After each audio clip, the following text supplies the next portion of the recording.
Kung nagustuhan mo ang buong recipe nito, panoorin lang ang full video sa aking Facebook page, at pwede rin kayong bumisita sa aking YouTube channel, Part Vlogs din ang pangalan, dahil marami na akong na-upload doon about bread baking tutorial at manga recipe. Natin to, ganito lang pag-slice. So, sa isang piraso, 6 na slice po.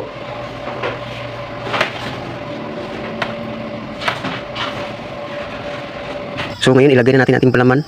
Ganito lang ang paglagay. Yan.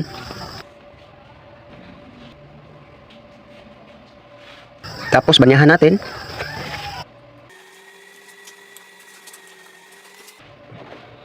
So ngayon mga idol, paalsahin natin to ulit sa insaktong alsa. So ayun mga idol, sakto siya sa alsa. So isa lang na natin.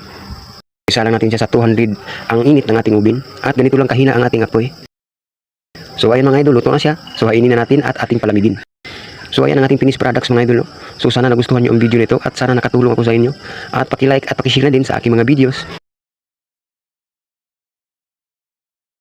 At maraming salamat sa inyong walang sawang suporta. So God bless ating lahat and happy baking.